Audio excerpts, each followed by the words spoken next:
रतनपार नावाच्या गावात सूरज नावाचा मुलगा त्याच्या आई वडिलांसोबत राहत होता. त्याची आई अशिक्षित असल्यामुळे त्याला शाळेत सगळे चिडवायचे. त्याची आई मुलाच्या चांगल्या संगोपनासाठी घरोघरी काम करायची. तिच्या मुलाला चांगला अभ्यास करता यावा म्हणून ती रात्रंदिवस मेहनत करायची. जास्त काम केल्यामुळे तिला अशक्तपणा सुद्धा येत होता. एके दिवशी तिच्या मुलाचा निकाल लागला. तो घरी आला आणि म्हणाला की मला माझ्या वर्गात चांगले गुण मिळाले. मी वर्गात टॉपर आहे. हे ऐकून त्याचे वडील म्हणाले, मला पण दाखव तुझा निकाल. आम्हाला तुझा खूप अभिमान आहे. तो खूप आनंदी झाला.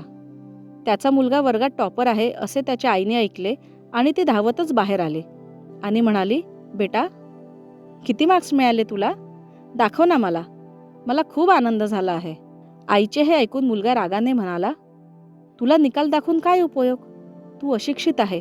तुला त्यात काय लिहिले आहे ते वाचता आले असते तर आज माझा निकाल बघता आला असता. माझे नशीबच खूप वाईट आहे की मला एक अशिक्षित आई मिळाली. असे म्हणत तो घराबाहेर पडला. त्यामुळे त्याची आई रडायला लागली. एके दिवशी मुलगा घरून शाळेत जात असताना त्याचा अपघात झाला. त्याला रुग्णालयात दाखल करण्यात आले आणि त्याच्या पालकांना माहिती देण्यात आली. आई धावतच हॉस्पिटलमध्ये गेली. तिथे गेल्यावर तिला समजले की आपल्या मुलाला रक्ताची गरज आहे आणि त्याचा रक्तगट रुग्णालयात उपलब्ध नाही. त्यावेळी त्याची आई रक्त द्यायला तयार झाली. त्याचे रक्त त्याच्या आईशी मॅच झाले.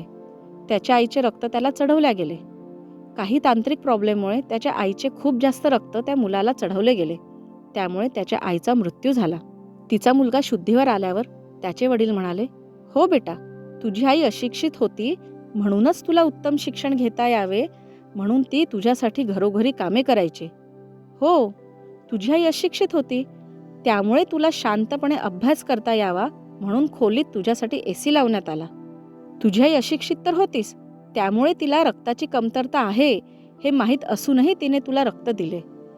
तुझी आई अशिक्षित होतीच म्हणूनच तिने तुला अनाथालयातून आणले आणि तू तिचा मुलगा नाहीस हे तुला कधीही कळू दिले नाही.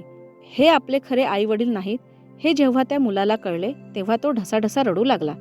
मित्रांनो, तुम्ही भाग्यवान आहात की तुमचे आई वडील तुमच्यासोबत आहेत. आपल्या संस्कृतीत, आपल्या वेदांमध्ये देवांच्या आधीही आई वडिलांच्या स्थानाचा उल्लेख केला आहे. सर्वप्रथम आपण मातृदेवो भव, पितृदेवो भव असे म्हणतो. आई वडिलांचा सर्वात आधी आदर केला जातो.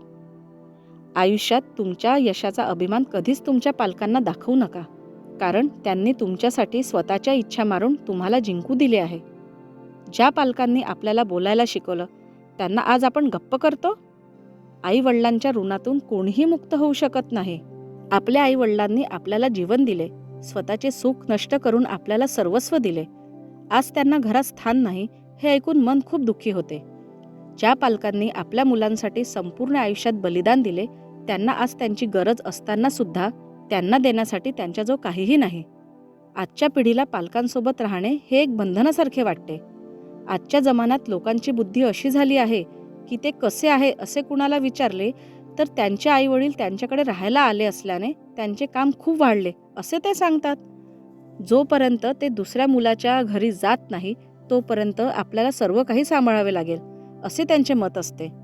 तुमची भाषा बदला आणि म्हणा, आम्ही आमच्या पालकांसोबत राहतो आणि आम्हाला त्याचा अभिमान आहे की आमचे पालक आम्हाला त्यांच्या सोबत ठेवतात. घराचे खरे मालक आपले आई वडील आहेत. ज्याने आपल्या आईवडिलांची पूजा केली त्याला पूजापाठाची गरज नाही. बरेच लोक म्हणतात की आमच्या पालकांनी आमच्यासाठी काहीही ठेवले नाही.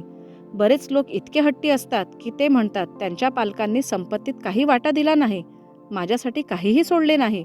अरे, तुझ्या आई वडिलांनी काय मागे सोडले हे तुला माहीत नाही का? तुझे जीवन, तुझे अस्तित्व, जे तू आज उभा आहेस ना ते मागे सोडले आहे. त्यामुळे तू स्वतःला पूर्ण ओळखतो. मी माझ्या परमेश्वराच्या पहिले माझ्या पालकांना मानतो. लक्षात ठेवा, ज्या दिवशी तुमच्यामुळे तुमच्या आईवडिलांच्या डोळ्यात अश्रू येतील त्या दिवशी तुम्ही केलेली सर्व चांगली कामे आणि धार्मिक कृत्ये त्यांच्या अश्रूंनी वाहून जातील. आई वडिलांना रडवणाऱ्यांची पूजा देव कधीच स्वीकारत नाही. घरच्या देवतांना रडवून मंदिरातील देवतांना प्रसन्न करून काय उपयोग?